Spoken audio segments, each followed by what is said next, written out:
Mega DSC notification ఇవ్వడానికి కూటమి ప్రభుత్వానికి సంవత్సరం పట్టిందని ఆరోపించారు డిఎస్సి అభ్యర్థులు. ఇచ్చిన నోటిఫికేషన్లో కూడా అనేక నిబంధనలు పెట్టడంతో లక్షల మంది అనర్హులుగా మిగులుతారని ఆవేదన వ్యక్తం చేశారు. డివైఎఫ్ఐ ఆధ్వర్యంలో విజయవాడలో ఆందోళన చేపట్టారు. దీనిపై సమాచారం సురేంద్ర ఇస్తారు. డిఎస్సి ప్రకటించిన చాలా అనుమానాలు డిఎస్సి అభ్యర్థుల్లో కలిగాయి. పర్సంటేజ్ని పెంచడం మీద వాళ్ళ నుంచి అభ్యంతరాలు అయితే వ్యక్తమవుతున్నాయి. గతంలో ఇటువంటిది లేదు, కానీ ఇప్పుడు ఎస్సీ ఎస్టీ బీసీ ఓసీలకు కూడా పర్సంటేజ్ 50% దాటాలంటూ ప్రభుత్వం ఆదేశాలు ఇవ్వడంతో వాళ్ళంతా ఆందోళన చెందుతున్న పరిస్థితి కూడా కనిపిస్తుంది. వెబ్సైట్లో సైతం వాళ్ళు అప్లై చేస్తే అవి రిజెక్ట్ అయిన పరిస్థితి కూడా కనిపిస్తుంది. మనతో పాటు డిఎస్సి అభ్యర్థులు ఉన్నారు, వాళ్ళతో మాట్లాడదాం.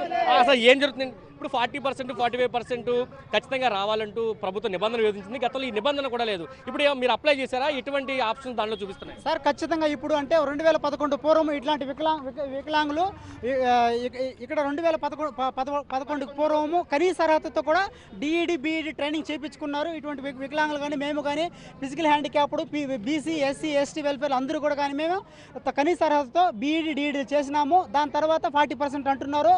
మాకు కూడా ఇప్పుడు ప్రతి ఒక్కరికి మాకు కనీస అర్హతతో డిఎస్సికి రాసే విధంగా ఎలిజిబుల్ ఇవ్వాలి. అదేవిధంగా మీరు శ్యామ్ ఇన్స్టిట్యూట్ తరఫున ఆన్లైన్ కోచింగ్ ఇస్తున్నారు బీసీ సంక్షేమ శాఖలో. మీరు దాంట్లో 1100 వీడియోస్ అంటున్నారు. 1100 వీడియోస్ చూడడానికి కనీసం 45 మినిట్స్ వన్ వీడియో మీరే ప్రెస్ మీట్లో పెట్టి సంక్షేమ శాఖ బీసీ సంక్షేమ శాఖ సవితా మేడం గారు చెప్పినారు. 950 గంటలు పడుతుంది. కనీసంలో స్పీడ్ మోడ్లో పెట్టి వింటే కూడా 800 గంటలు పడుతుంది. ఒక రోజుకి 7 గంటలు 6 గంటలు వింటే కూడా 130 నుంచి 120 రోజులు పడుతుంది. అలాంటప్పుడు మీరు ఇప్పుడు 40 రోజులు ఎలా సాధ్యమవుతుంది? 40 రోజులు కొత్తగా బ్యాచ్ మాకు అవకాశం ఇవ్వాలని చెప్తున్నారు.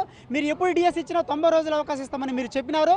ఆ మాటను నిలబెట్టుకుంటూ రన్నింగ్ నోటిఫికేషన్ కూడా 45 రోజులతో టెట్ ముగించి 90 రోజుల్లో డిఎస్ ఇవ్వాలని పరిపూర్ణంగా మీరు మీ ప్రభుత్వం ముందుకు మంచి పేరు తెచ్చుకోవాలంటే ప్రతి ఒక్క విషయంలో ఏజ్ని 47గా పెంచుతూ 90 రోజుల సమయం గడువిస్తూ 1 డిస్ట్రిక్ట్ 1 పేపర్ పారదర్శకంగా నడిపించాలంటే అది ఆఫ్లైన్లో పెట్టండి. లేదంటే ప్రతి ఉత్తర ప్రాంతాన్ని, మధ్య ప్రాంతాన్ని, దక్షిణ ప్రాంతాన్ని 3 ప్రాంతాలుగా తీసుకుని ఆంధ్రప్రదేశ్ని ప్రతి ర్యాండమ్గా ప్రతి ఒక్క చోటకు డిసిఎస్ చాలకపోతే కూడా అలాట్మెంట్ చేస్తూ తెలంగాణ ఎటువంటి ప్రభుత్వం తీసుకునిందో 1 డిస్ట్రిక్ట్ 1 పేపర్ మీద తీసుకొని చేయండి.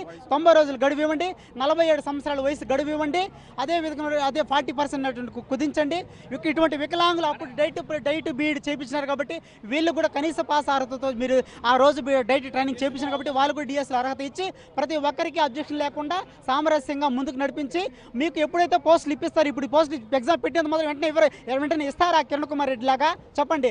మీరు దయచేసి మాకు వెంటనే పోస్టులు మీరు సంక్రాంతికైనా ఇవ్వండి, దీపావళికైనా ఇవ్వండి. కానీ ఎటువంటి చిన్న లోపం లేకుండా కూడా ఆల్రౌండ్ డెవలప్మెంట్తో ప్రతి సమస్యని మీ దృష్టికి తీసుకెళ్తున్నాము. ప్రత్యక్షంగా పరోక్షంగా మీరు పరిశీలించి ప్రతి సమస్యను పరిష్కారం చేస్తూ ఖచ్చితంగా ఈ సంవత్సరంలో మాకు మంచిగా నిర్ణయం తీసుకొని పోస్టింగ్లు ఇవ్వాలని కోరుతున్నాం. ప్రభుత్వం ఏదైతే నిబంధనలు పెట్టిందో ఆ నిబంధనలన్నింటినీ కూడా సడలించాలి. గతంలో ఏ విధంగా అయితే నోటిఫికేషన్ ఉందో ఆ విధంగానే ఇక్కడ ఇవ్వాలి. 40% 45% 50% ఇచ్చారు. 40కి తగ్గించాలంటూ వీళ్ళంతా కూడా డిమాండ్ చేస్తున్నారు. 2 ఇచ్చిన సమయాన్ని కూడా చదువుకోవడానికి ప్రిపరేషన్ టైం సరిపోవట్లేదు కాబట్టి దాన్ని పెంచాలి. దాంతోపాటు వయోపరిమితి కూడా 42 ఏళ్ళు ఇచ్చారు. దాన్ని 47 ఏళ్ళకి పెంచాలంటూ డిఎస్ అభ్యర్థులు అయితే డిమాండ్ చేస్తున్న పరిస్థితి విజయవాడలో కనిపిస్తుంది. కెమెరా పర్సన్ వెంకటతో కలిసి సురేంద్ర, సాక్షి టీవీ, విజయవాడ నుంచి.